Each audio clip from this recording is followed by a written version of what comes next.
Bonjour Nicolas Cogan, bienvenue dans cette nouvelle vidéo de mon business coach. Juste avant de démarrer cette entrevue, je vous préviens, il y a des travaux juste à côté, donc peut-être qu'il y aura un petit peu de bruit, voilà, en fond. Mon invité aujourd'hui, c'est Yosra Béjar. Bonjour Yosra. Bonjour Nicolas. Comment vas-tu? Très bien, merci pour l'invitation. Écoute, c'est vraiment un plaisir. Juste pour la communauté Mon Business Coach, je resitue le contexte. Il y a 2 ans, j'étais sur la route. Moi, je prône souvent le fait de se former, tu sais, quand tu fais des temps de trajet. Oui. Et j'écoutais une conférence sur la valeur du savoir. Et oui. C'était toi. C'était toi qui l'animais. Et moi, ça m'a bien animé pendant 3 heures. Et derrière ça, rien que pour ça, je voulais te remercier et j'ai voulu te rencontrer derrière. C'est gentil. C'était un plaisir. C'était un plaisir de la faire, cette conférence. Et puis, c'était le début de quelque chose. Donc déjà, je t'ai rencontré grâce à cette conférence. C'est vrai. Et c'est super déjà.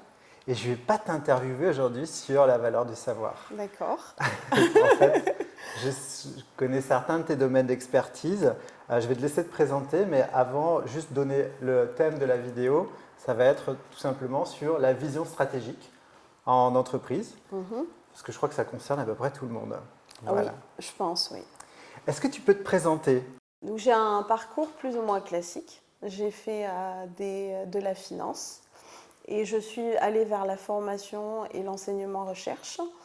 Et en fait, petit à petit, je me suis retrouvée un petit peu envahie par les activités et j'avais décidé d'aller plutôt vers le conseil et l'accompagnement des entrepreneurs et des dirigeants d'entreprise. Donc aujourd'hui, j'accompagne davantage les entrepreneurs qui sont indépendants ou avec des petites structures sur la vision stratégique, sur l'optimisation des business models. Très bien.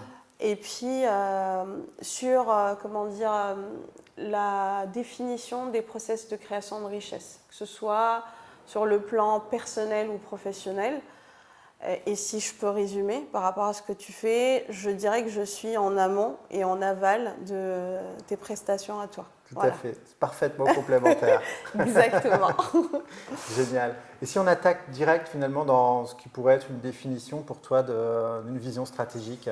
Alors, la vision stratégique pour moi, c'est le rêve qu'on se fait des activités, de nos activités dans le futur. Ça peut être une vision très simple, et c'est ce qu'on voit le plus souvent, c'est de dire j'ai envie porter mon entreprise pour devenir pionnière de mon marché, mais ça peut être beaucoup plus large, donc ça peut être au niveau de l'entreprise, mais après au niveau de ce qu'on a envie de faire pour l'autre et pour le bien-être global. Donc à chaque fois que je définis une vision, pour moi il y a 3 axes sur lesquels je m'étends.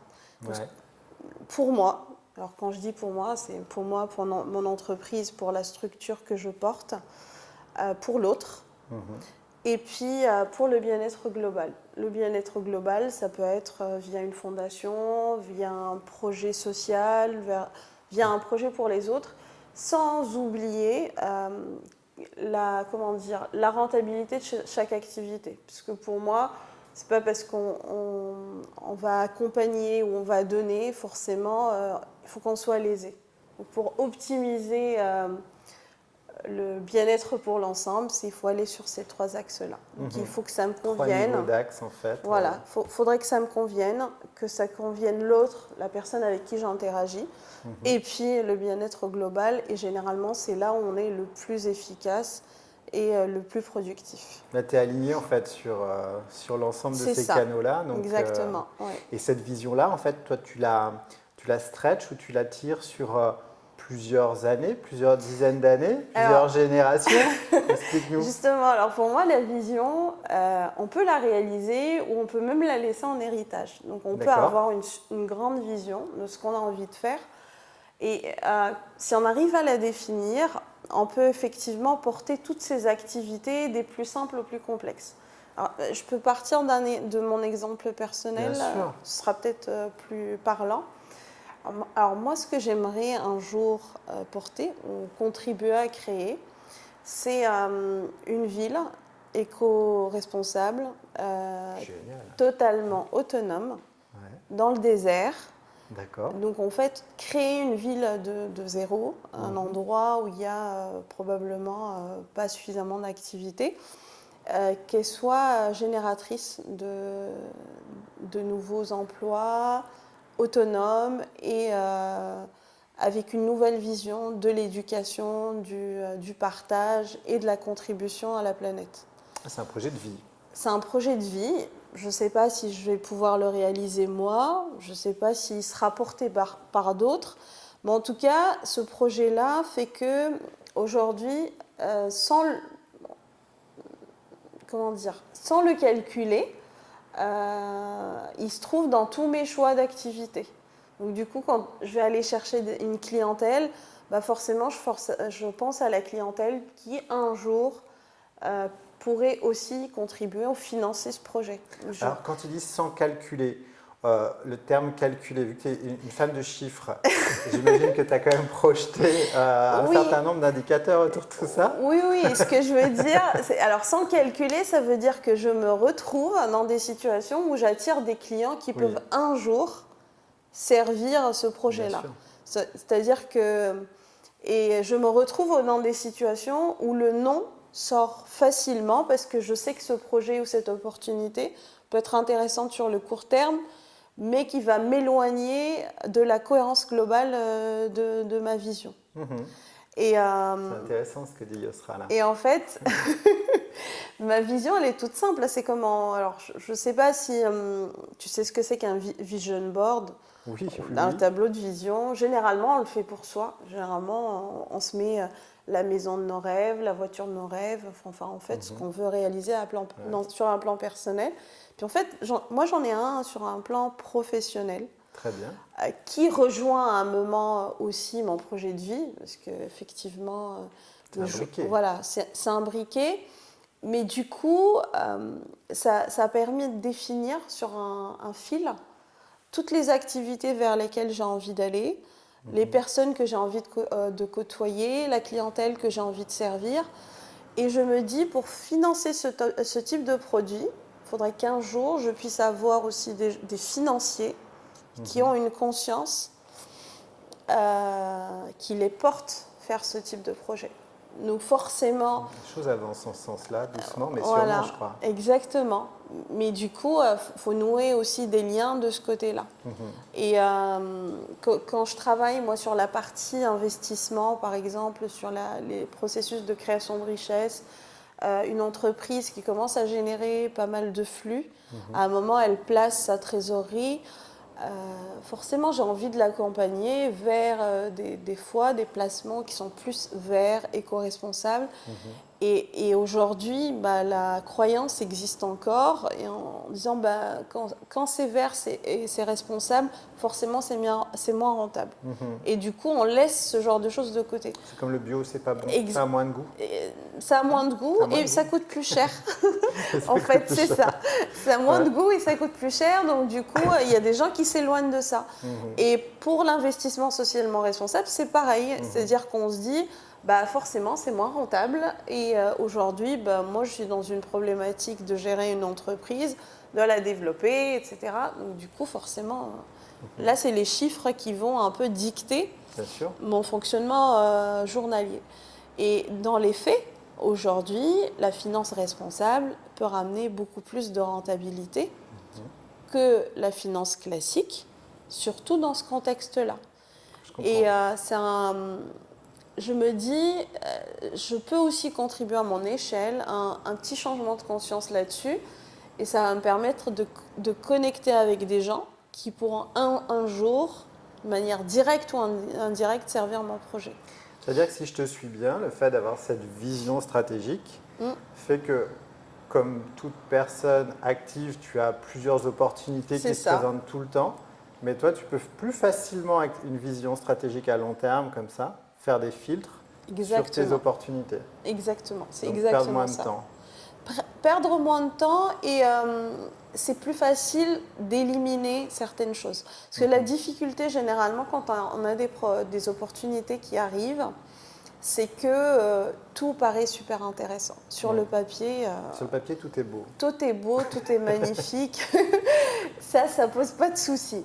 Et des fois, on est tenté d'accepter certaines choses parce qu'on est des êtres humains. Pour saisir l'opportunité. Voilà. Mais est-ce que c'est la bonne au bon moment? Exactement. Et quand la vision est plus ou moins claire, à un moment, voilà, c'est plus facile de dire bah ça c'est non parce que c'est pas envie. J'ai pas envie de faire ça, c'est pas exactement ce que je veux faire plus tard, et ça devient plus simple.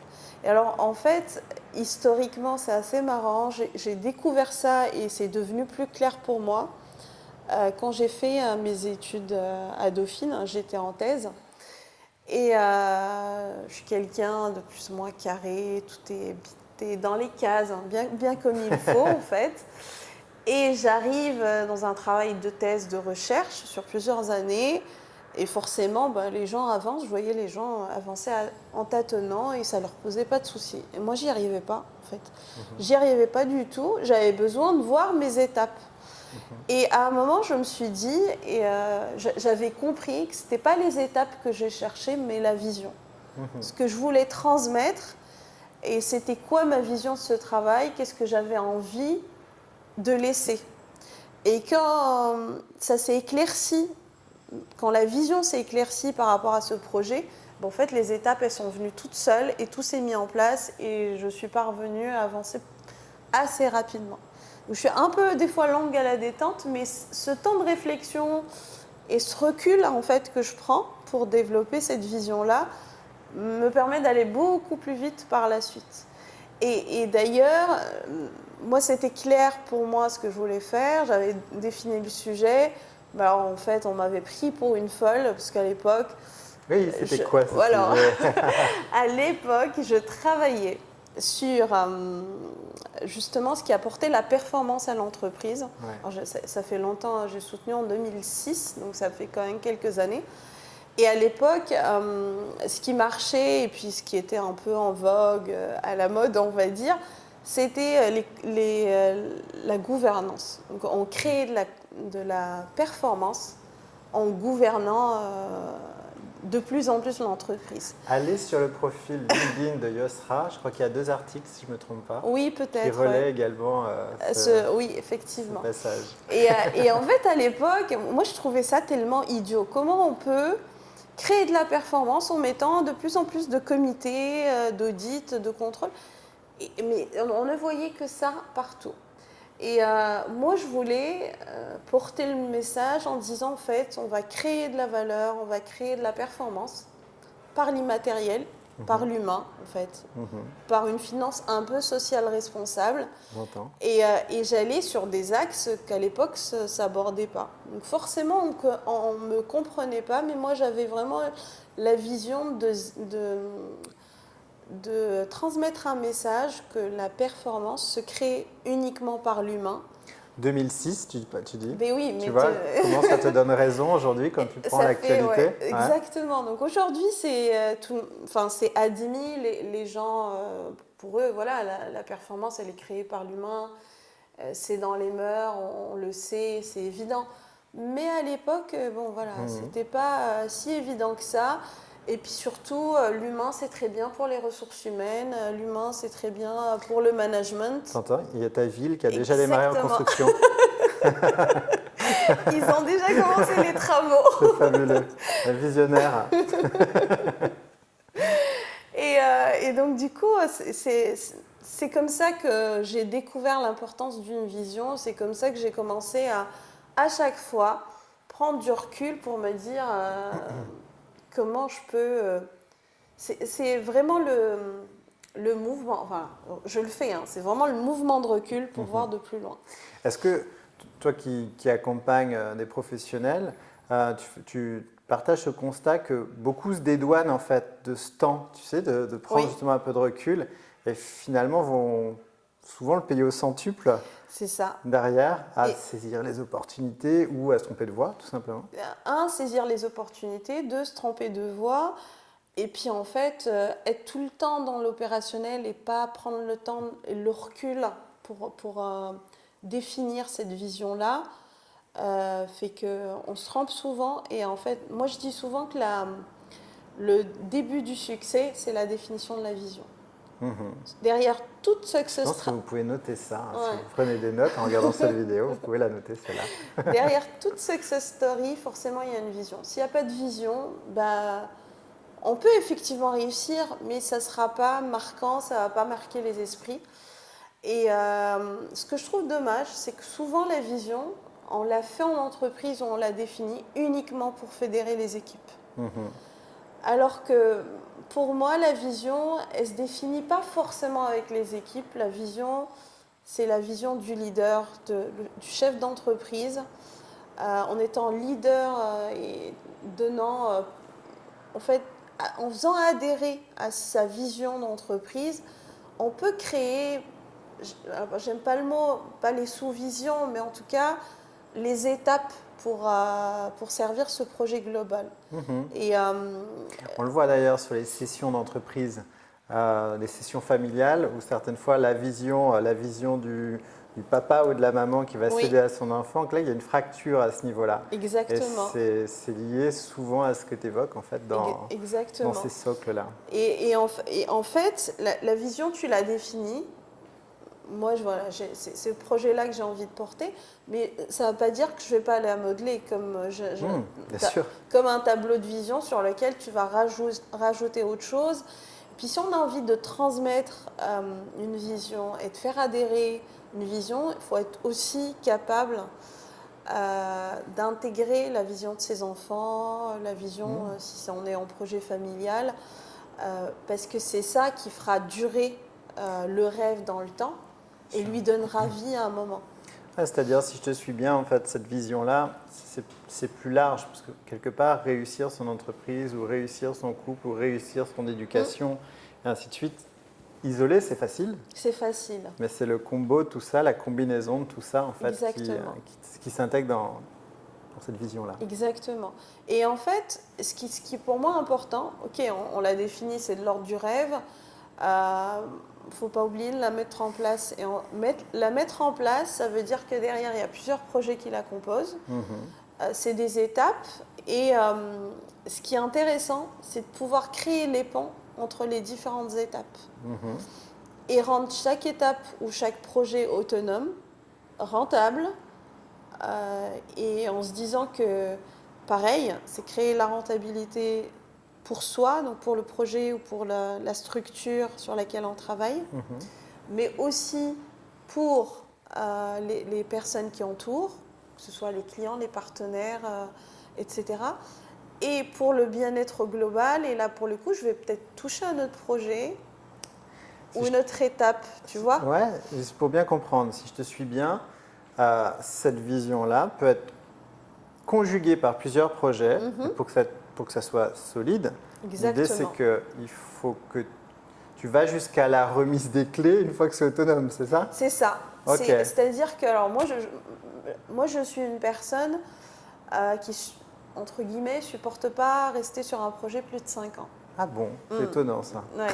C'est-à-dire que quand un projet devient autonome et qui peut fonctionner par lui-même, j'ai l'impression de ne plus rajouter quelque chose. C'est ton côté développeur en fait, dès que ça passe en ronron. Voilà, tu t'assures que c'est autonome dans son écosystème. Exactement. Tu passes à autre chose. Par contre, il est connecté. Voilà, tu as tout compris. C'est-à-dire que ce qui est important pour moi, c'est de créer des projets qui servent ma vision globale, les rendre autonomes, fonctionnent parfaitement, mais les donner à d'autres pour continuer à les porter et pour servir la vision globale.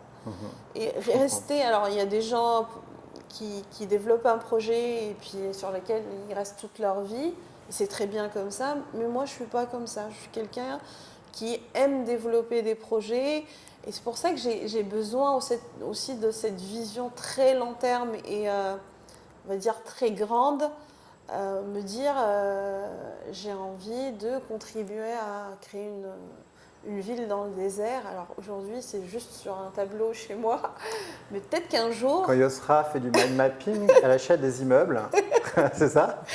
Pour aller connecter l'ensemble de tout ça? Alors là, pour le coup, ce n'était pas des immeubles, parce que je suis allée chercher des images de nouvelles techniques, comment construire avec le sable dans le Sahara. Il y a vraiment de belles techniques qui se mettent en place, et limites naturelles des fois, pour solidifier le sable, etc., et pour pouvoir construire en fait ce genre. Toutes les contraintes, si on y réfléchit un peu, on peut les transformer en avantage. Exactement. Regarde les sargasses en ce moment, on fabrique des briques avec au Brésil. Exactement. Et c'est, voilà, à la base, c'est une nuisance, mais on arrive à le transformer. Donc, exactement.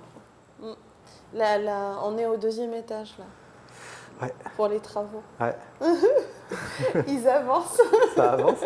Ça avance. L'école est en cours de construction. Et donc ça nous amène du coup, vu qu'on est au 2e étage avec les projets de la ville de Yosra avance vite.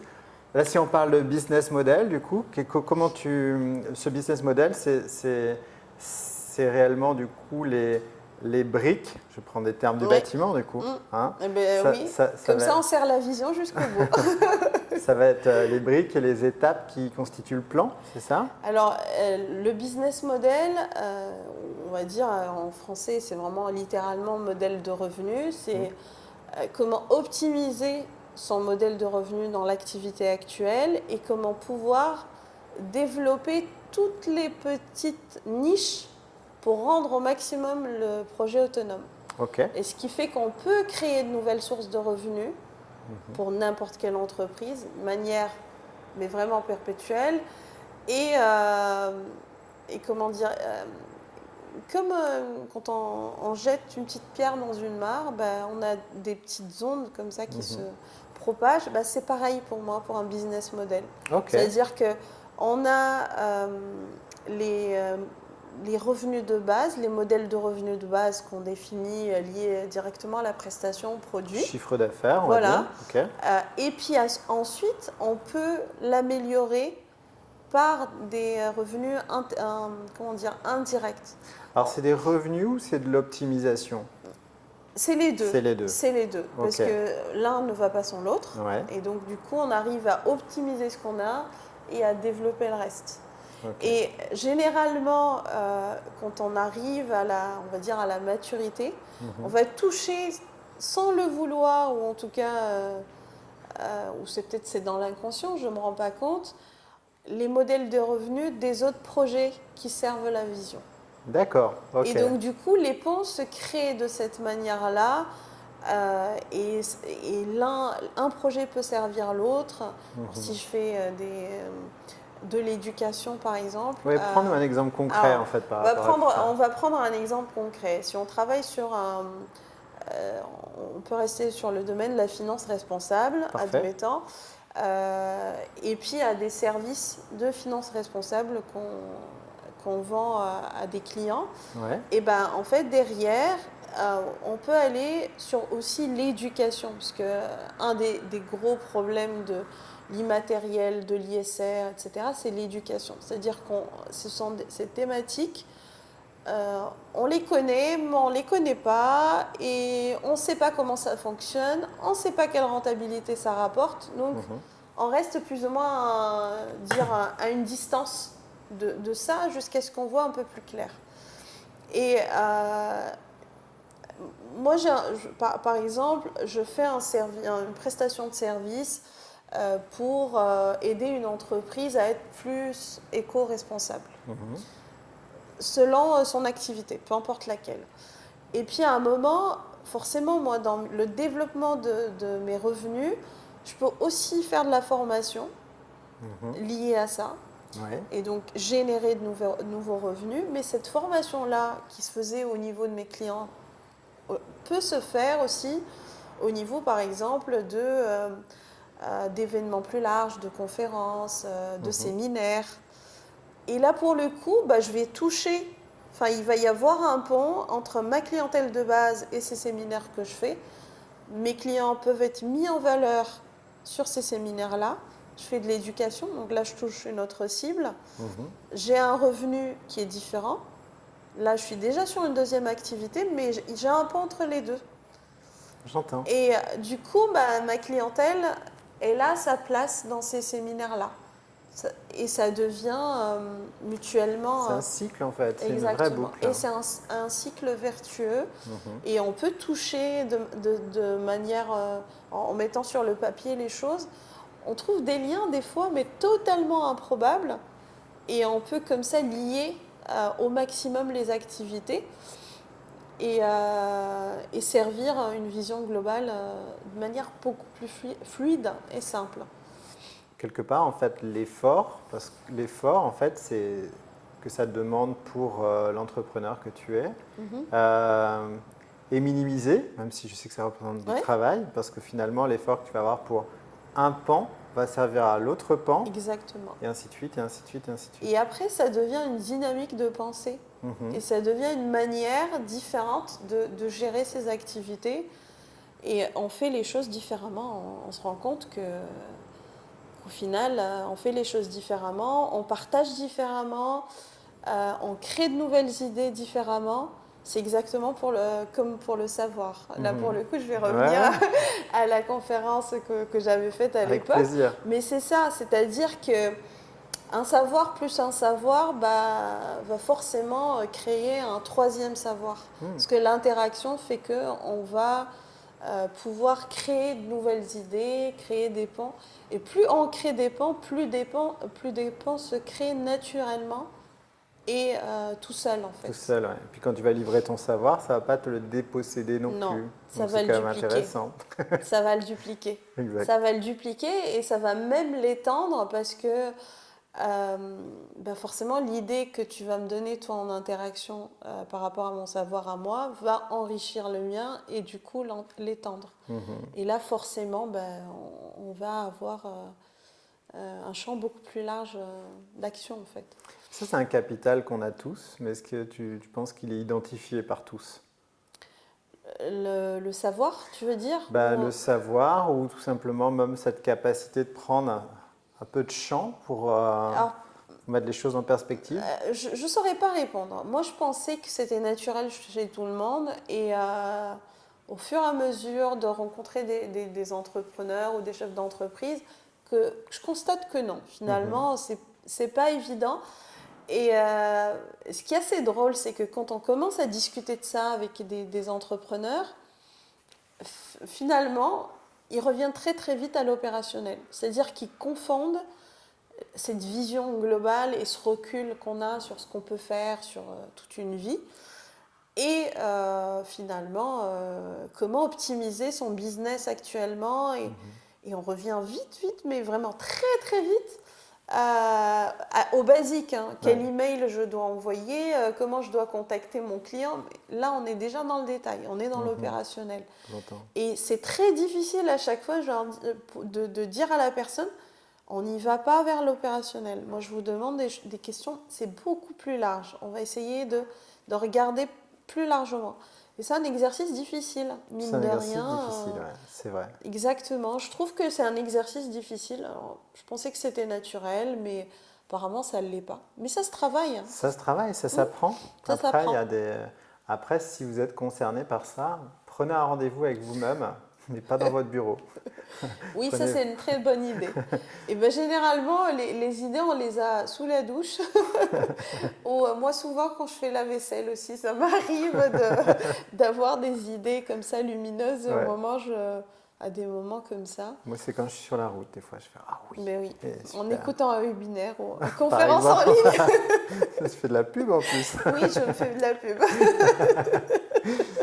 Mais oui, clairement, clairement, prenez des rendez-vous avec vous-même en dehors de votre schéma de travail, de vos équipes, du téléphone qui sonne, parce que c'est pas l'endroit, c'est pas propice, et vous allez tomber dans le travers Oui, qu'évoque Yosra, c'est que boum, la tête dans le guidon, elle repart tout de suite.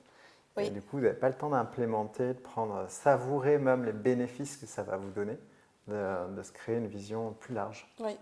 Et c'est pas mal aussi de noter. Mm. De noter, ou des fois, on n'a pas le mot. Enfin, en tout cas, moi, ça m'arrive souvent dire comment faire pour parler de tel sujet. Alors, je reviens sur, par exemple, les process de création de richesse. pareil, moi j'ai envie de trouver un mot pour dire je vais élargir mon champ de process de création de richesse. Mais j'ai pas encore le mot, j'ai pas encore. Donc du coup, ce que je fais, c'est que quand il y a une image qui correspond ou un terme, voilà, je le mets jusqu'à ce qu'un jour, il viendra tout seul. Et ça me permet de, comme ça, clarifier certaines idées. Des fois, ça prend du temps, des fois, mais vraiment, ça vient tout de suite. Et tout dépend. Ah, mais moi, ça me parle tellement ce que tu dis. Je disais, en fait, là, actuellement, je suis en train de travailler sur des formations notamment en ligne, et j'ai des cahiers comme ça que je cumule depuis 20 ans sur le terrain, parce que j'arrête pas de faire des dessins, des dessins et des prises de notes, mais des choses qui sont, comme tu dis, des fois au stade embryonnaire, je ne sais pas le mettre en mots. Exactement. C'était des schémas comme ça qui se sont construits avec le temps, et puis un jour, je ne sais pas pourquoi, ça c'est clair. Donc c'est peut-être le moment de faire ton tableau de vision professionnel. Ouais. En fait, c'est-à-dire que je fasse le patchwork de tous les cahiers. Ça. Tu peux utiliser le mur, tu vois, celui-là. Le mur qui est... Alors, il ne le voit pas, mais on a un mur juste en face de nous, tout blanc, il n'y a rien. Et là, pour le coup, tu pourras tout coller dessus. On s'arrangera avec le propriétaire du Airbnb qui nous loue cette pièce. La vision est globalement claire de mon côté. Après, comme toujours, ça s'affine, ça se construit. Bien sûr, ouais, c'est clair. Super. En tout cas, merci Yosra pour toutes merci ces précieuses infos. Tu sais que je finis souvent mes interviews par une question en fait à la Tim Ferriss. J'ai les yeux comme ça. Et j'ai peur. Tu as peur? Non, c'est tout simple. Je poserais bien la question de savoir s'il y a un achat ou quel est l'achat de moins de 100 € que tu as pu faire sur les 6 derniers mois, la dernière année, qui a le plus impacté ta vie ou amélioré ton quotidien. Améliorer mon quotidien. Les 6 derniers mois. Tu peux prendre les 12 si tu préfères. Bon, ouais, je vais peut-être prendre les 12 parce qu'effectivement, les 6 derniers mois, ça va être un peu short. Et le temps que Yosra cherche, vous pouvez noter d'en bas des commentaires dans la vidéo vos propres achats qui vous ont le plus révolutionné l'année en cours ou votre vie. Voilà, pour moins de 100 € dans les 6 derniers mois. Alors, moi, je pense que ça a été l'achat d'un cahier. Alors, j'achète souvent des cahiers, mais ce cahier-là, c'était spécial parce que c'était une période où j'étais chez mes parents et je ne connaissais pas spécialement les environs. Et du coup, j'ai acheté un cahier sur lequel j'avais décidé de noter ce que je devais faire pour profiter au maximum du séjour que j'avais chez mes parents et tout ce qu'il fallait que et au final, ça m'a vraiment énormément servi puisque j'ai réglé énormément de sujets avec ça. Et ça m'a permis de mettre en place, coucher sur le papier, le plan d'un livre qui va bientôt sortir. Et maintenant, si les gens se posaient la question de savoir pourquoi aujourd'hui c'est Yosra qui est invité pour la vision stratégique, je crois que c'est tout à fait clair. C'est tout à fait clair. Donc un livre prochainement? Oui, mais il n'est pas encore fini. C'est un livre de finance. D'ailleurs, on parle un petit peu de vision stratégique, pas spécialement de beaucoup. D'accord. Mais je parle dedans justement beaucoup d'immatériel et de création de comment créer de la performance à partir de l'humain et à partir. Alors, il y a tout un aspect financier, basique, de bilan, de compte de résultats, des choses simples. Mais aussi tout un côté très immatériel sur l'humain, la direction de l'entreprise et comment pouvoir valoriser la performance qu'on crée au quotidien à travers des équipes et pouvoir la lier aux résultats financiers de l'entreprise. Pouvoir le lier, donc le calculer quelque part. Exactement. Alors moi je prends rendez-vous tout de suite pour la sortie du livre, pour une interview. On fait comme ça? Avec grand plaisir. Ah génial. Merci Yosra. Merci à toi. De notre côté, on se retrouve dans une prochaine vidéo et je vous dis à bientôt.